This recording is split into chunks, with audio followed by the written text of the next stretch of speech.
Welcome to one of the Chem 230 labs. This is a fundamental organic chemistry lab, and one of the key skills and techniques for organic chemists is distillation. Distillation gets two things for us. One, it allows us to purify substances. It's when we boil a liquid, it goes into the gas phase, and if it's the only thing that boils at that temperature, it'll be the only thing in the gas phase, and then we can recondense it elsewhere. So that's a really powerful technique for purification of organic substances, because we like working with pure liquids. And the other thing that it does is if you have an unknown liquid and it distills all at one temperature, that boiling point, the temperature at which it distilled, is important for identifying the compound. So if you don't know what something is, you identify its boiling point, it's going to be really helpful for identifying it. So the setup we have here for distillation is we have a source flask where we put the liquid that we want to distill. And this we're going to do a simple distillation, which is fairly efficient in terms of time and temperature. It doesn't allow us to separate two different liquids because pretty much any liquid in here is going to gain enough heat to get across to the collection vessel. So we might, if we start with a mixture of liquids, we might end up with a mixture of liquids. But it'll be really good for if we have solids in there, then the solids will remain behind and the liquid will go over. One of the things I don't want to forget, safety goggles, so that my eyes are protected. Anytime we're heating something or working with glassware, we don't want to damage our eyes, so we make sure we have the safety goggles in.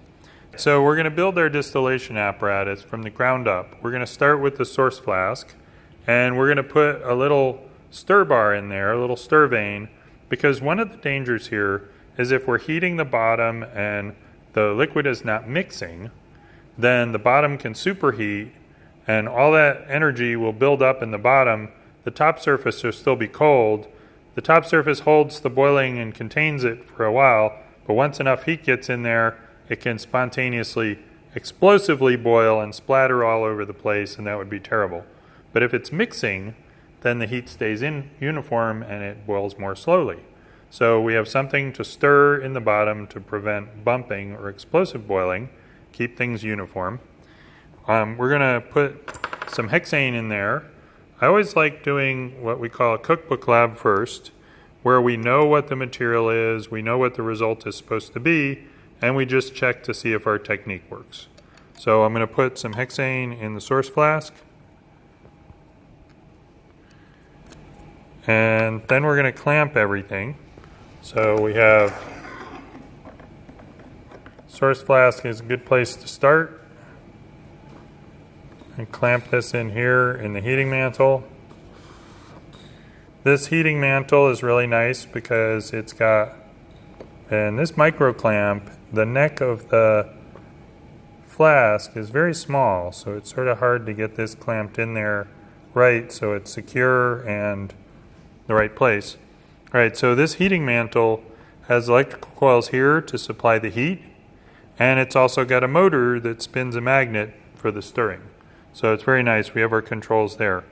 The connections here are ground glass. So the ground glass connection, the male side fits in the female side, and to make sure it seals properly and doesn't get stuck, it's nice to have a little bit of grease, just a tiny bit, because it's very effective.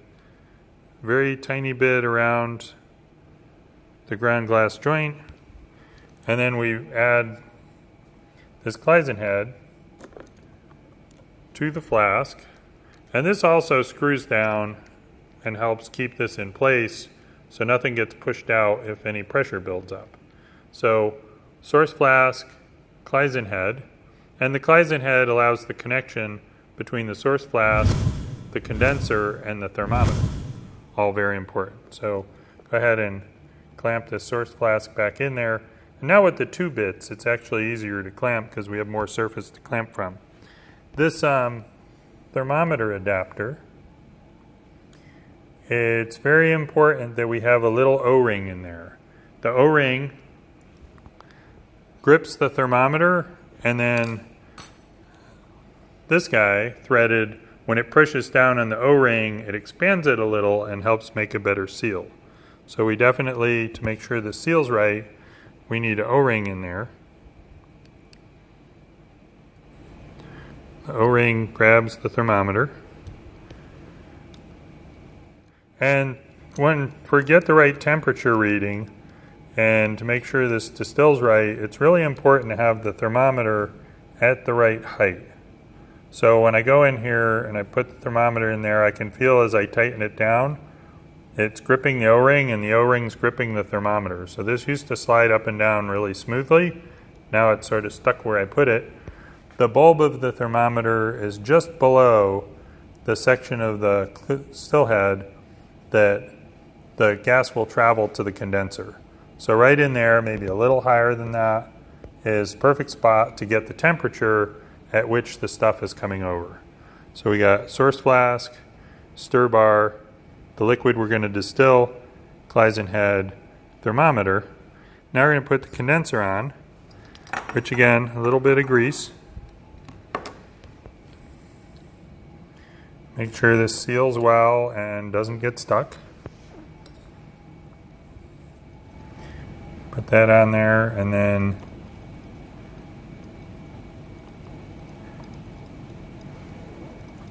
the water flow direction is going to be really important. We want the water to go in the bottom and out the top so that this fills up with water as much as possible. This is one of the places where I'm going to be super careful, because I'm going to try to put this stiff hose snug onto this glass adapter, and it's glass. So we'll make sure we have good firm hold and push it slowly. If we try to push it on there too quickly, if any lateral motion, this might break, and we certainly don't want that to ram into our hands. So nice, firm pressure, slow. If it's too difficult to put this on, a little grease here is also helpful. So now we got our water in, going into the bottom part. And then we need water out.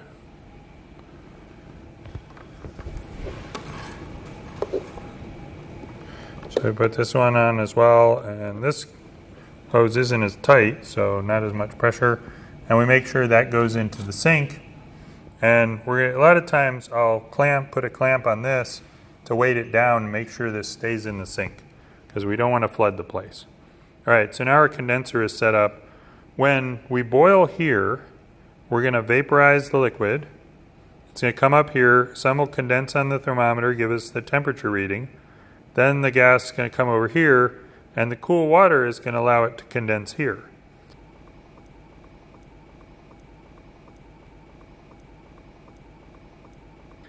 In our instructions, it shows water, or the liquid, not water, the organic liquid, dripping here into a beaker.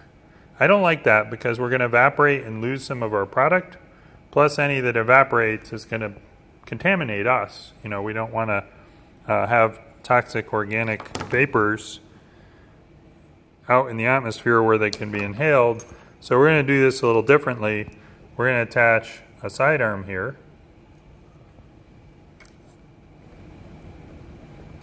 So that it'll go through a glass tube, and then the source flask will be down here attached to here. And if we really wanted to trap all of the vapors and make sure none of them get out to the atmosphere, we might cool the receiver flask to a very low temperature, and that way the vapors we distill, when the liquid's collected here, they won't be evaporating at the colder temperature. So a lot of times you'll see that they'll cool the receiver flask to make sure we truly trap everything down there. So you see I built out source flask, Cleison Head, condenser, sidearm, and receiver flask. And now to make sure things stay secure, I'm going to do a little clamping of the receiver flask over here. And the important thing when I'm setting this up is to make sure that each piece is put in place securely. And I don't rush, because this isn't a race. We don't need to try to be the fastest ever at setting up a distillation apparatus. But we want to make sure everything's secure and all our seals are good, because if a lot of times if you're setting this clamp up and you put too much pressure on there or something, then you might end up pulling one of the joints apart, and then the vapors will leak out rather than being trapped in there. So we make sure